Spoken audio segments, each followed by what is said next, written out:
I'm Shailyn and I sew. This is the third video in a series that I did not anticipate on doing, but as I continued making these videos, I realized that there's a lot of knowledge that I could put out there, even in the most basic type of sewing. So the first video was circle skirts, and I will link that below. The second video was on gathering and what gathering looks like if you do 2 times your waist or 4 times your waist. And now this video is about pleating. This video is going to be a little bit shorter because pleats in itself is fairly simple in terms of what it is, and you guys will see that as I teach you. Now, pleating math is actually very simple if you pleat all the way across the skirt.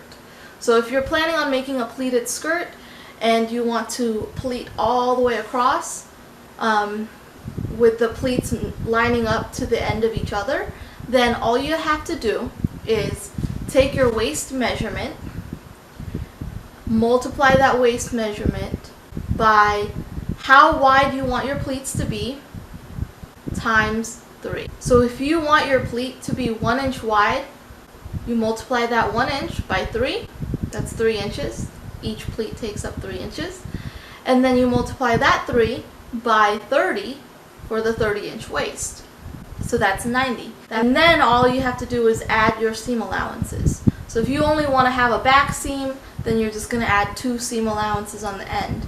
If you want 2 side seams, you're going to need to add seam allowance for each side, 2 on each side. Now if you want to make your pleat a little bit larger, say 2 inches, then you take that 2 inches and you multiply it by 3. So 6 inches of fabric is required for a 2-inch pleat. And then you're going to multiply that number by your waist and then add your seam allowances.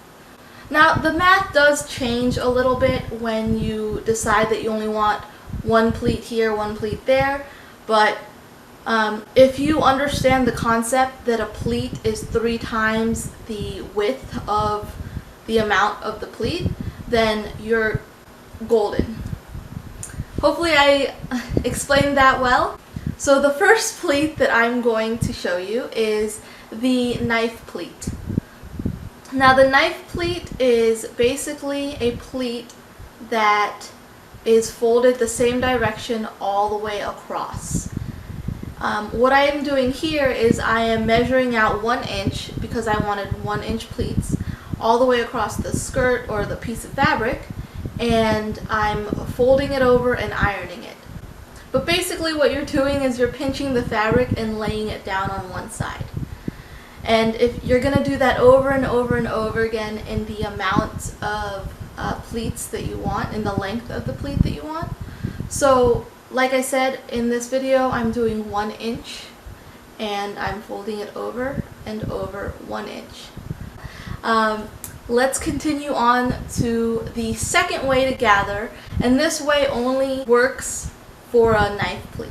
So if you want to do a 1-inch knife pleat, then you can actually use a fork as well. And this technique makes everything a little bit faster because you don't have to measure out everything on your fabric, fold it over, iron it, and then pin it before you go to the sewing machine. What you can do is you can go straight to the sewing machine and start your pleats with your fork. So what I'm doing here is I'm taking the fork and I'm putting the fabric in between the bottom notch of the fork, and then I'm turning the fork towards me, and then I hold that fold down, that pleat down, and I sew it down. While I'm in the middle of the pleat, the pleat's already sewn down so it's not going to move, and I do it again. I put the fabric in between the bottom hook of the fork, and then I turn the fork towards me 1 full rotation, and that's another pleat. And I hold that pleat down and I sew until the middle. And you just keep going in this method until you're done sewing your pleats.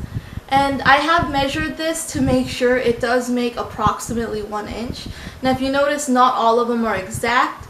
Some of them aren't butted up next to each other because I was rushing this a little bit. But as you get used to the motion, you'll get more even pleats and so on. Another way to figure out how wide your pleats are going to be if you use a fork is to check the width of the fork. So my fork is just under 1 inch. That's why the majority of my pleats are around 1 inch, but some are a little bit less than 1 inch. And that's because my fork is just under 1 inch. If you have like a bigger fork for some reason, or even a smaller fork, then you might be able to get bigger or smaller pleats from the fork. And that leads us to the next pleat. This is an accordion pleat. I am not going to show you the method because if you look and compare, it is actually just a skinnier knife pleat.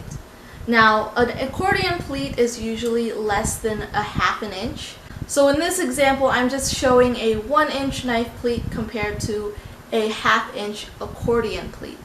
Like I said, an accordion pleat is just a skinnier knife pleat. So that's why I didn't show you the methods of how I do this one. And then finally, the last 2 pleats I'm going over, I'm actually going over them together because I find that they are pretty much exactly the same except in how you look at it. So the first one I'm showing you is a box pleat. Now a box pleat, I've done the same measurements where I marked 1 inch all the way across the fabric, but I'm going to fold the fabric over to the right for the first pleat. And then for the next pleat, instead of folding it to the right again, I'm folding the fabric to the left and I'm folding it under. So I'm making what looks like a bigger pleat. It's actually a box pleat. It's called that because it sticks out like a box if you actually look at it and hold it up. Now, if I were to do that again and I make another pleat, that is an inverted box pleat. And it's called that because it's basically the opposite of a box pleat. Basically, the box pleat has the pleats on the outside going around, and the inverted box pleat has the pleats going towards the center and it's going towards each other. And you can actually see that. So basically, if you're looking at it, a box pleat has the pleats on opposite ends and the center is on the back. You're not going to see that. And an inverted box pleat has the pleats on the outside in the center, and you can see that opening in the front. Now, like I said, a box pleat and an inverted box pleat is basically the same thing. If you butt them right next to each other, you can argue that you have both a box pleat and an inverted box pleat skirt. And that's because when you create one box pleat right next to the other without a gap, you're creating an inverted box pleat in the middle. That's why I didn't want to show you guys what each one was separately, because they're basically the same thing. If I were to only make a box pleat one time on the fabric and I flip the fabric over, it's an inverted box pleat. That's another way to think of it. Like I said, this video was going to be a little bit shorter than the last 2 videos because pleats are a little bit simpler in terms of concept and theory. In the next video, I plan on putting all of these things together in different ways. That way you can sort of start playing around with how you want to design your next skirt. So hopefully you guys stick around for the next video. If you like this video, don't forget to hit like and subscribe to my channel.